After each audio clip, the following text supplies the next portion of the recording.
கேரளாவின் நிபா வைரஸால் பாதிக்கப்பட்ட 14 வயது சிறுவன் சிகிச்சை பலனின்றி உயிரிழந்தது அம்மாநிலத்தில் அதிர்ச்சியை ஏற்படுத்தியிருக்கிறது. இதுகுறித்து அச்சப்பட தேவையில்லை என்று தெரிவித்துள்ள தமிழ்நாடு அரசு முன்னெச்சரிக்கைக்கான வழிகாட்டு நெறிமுறைகளை வெளியிட்டுள்ளது. கேரள மாநிலம் மலப்புரம் அருகே 14 வயது சிறுவனுக்கு கடந்த சில நாட்களுக்கு முன்பு காய்ச்சல் மற்றும் மூச்சு திணறல் ஏற்பட்டதால் தனியார் மருத்துவமனையில் அனுமதிக்கப்பட்டார். அவரது உமிழ்நீர் மாதிரி எடுக்கப்பட்டு பரிசோதனை செய்யப்பட்டது. இதில் சிறுவனுக்கு நிபா காய்ச்சல் அறிகுறி தெரியவந்தது. புனேயில் உள்ள தேசிய வைரலாஜி நிறுவனத்தில் நடத்தப்பட்ட சோதனையிலும் இது உறுதி செய்யப்பட்டதை தொடர்ந்து சிறுவன் தனிமைப்படுத்தப்பட்டார். பின்னர் கோழிக்கோடு மருத்துவக் கல்லூரி மருத்துவமனையில் தனி வார்டில் அனுமதிக்கப்பட்ட சிறுவனுக்கு வெண்டிலேட்டர் உதவியுடன் சிகிச்சை தரப்பட்டு வந்தது. அவருக்கு ஆஸ்திரேலியாவிலிருந்து மருந்து இறக்குமதி செய்ய மருத்துவர்கள் முடிவெடுத்தனர்.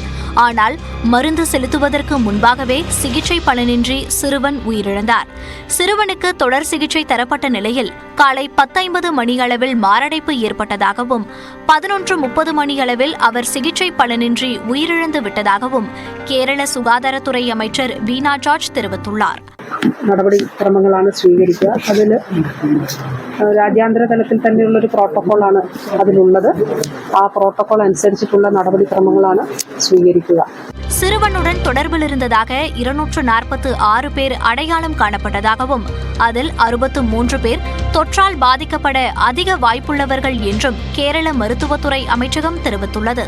நிபா பாதிப்பின் அறிகுறிகள் உள்ள 3 பேர் தனிமைப்படுத்தப்பட்டுள்ளதாகவும் தகவல்கள் தெரிவிக்கின்றன. பாண்டிக்காடு, அணக்காயம் ஊராட்சிகளில் அதிக பாதிப்புகள் இருக்கக்கூடும் என்று சந்தேகிப்பதால் தொடர்ந்து நிலைமையை கண்காணித்து வருவதாக அம்மாநில அரசு தெரிவித்துள்ளது. கடுமையான காய்ச்சல், வாந்தி மற்றும் சுவாச நோய் தொற்று ஆகியவை நிபா வைரஸின் அறிகுறிகளாக கூறப்படுகின்றன. நோய் தீவிரமடையும் போது வலிப்பு ஏற்படலாம் என்றும் அது தொடரும் பட்சத்தில் மூளை வீக்கம் ஏற்பட்டு நோயாளி கோமா நிலைக்கு தள்ளப்படலாம் என்றும் மருத்துவர்கள் கூறுகின்றனர். பொதுவாக இந்த வகை நோய் பன்றி, வௌவால் போன்றவற்றிடமிருந்து மனிதர்களுக்கு பரவும். அதனாலேயே விலங்குகள், பறவைகள் பாதி சாப்பிட்டு வீசப்பட்ட பழங்களை உட்கொள்ள வேண்டாம் என அறிவுறுத்தப்பட்டுள்ளது. இந்நோயை கட்டுப்படுத்த தடுப்பூசி இதுவரை கண்டறியப்படவில்லை என்பதாலும் மனிதர்களிடமிருந்து மனிதர்களுக்கு பரவும் என்பதாலும் முகக்கவசம் அணிவது கட்டாயம் என்றும் கேரள சுகாதாரத்துறை தெரிவித்துள்ளது. கேரள எல்லையோரம் உள்ள தமிழக மக்கள் எச்சரிக்கையுடன் இருக்க அறிவுறுத்தியுள்ள தமிழ்நாடு அரசு நிபா வைரஸ் முன்னெச்சரிக்கை தொடர்பாக வழிகாட்டு நெறிமுறைகளை வெளியிட்டுள்ளது.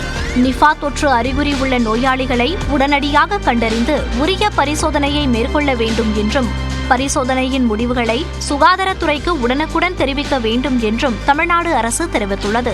காய்கறிகள் மற்றும் பழங்களை சாப்பிடும்போது நன்றாக கழுவி பயன்படுத்த வேண்டும் என்றும் கிணறுகள், குகைகள், தோட்டங்கள், இருள் சூழ்ந்த பகுதிகளுக்கு செல்வதை தவிர்க்க வேண்டும் என்றும் தமிழ்நாடு அரசு தெரிவித்துள்ளது.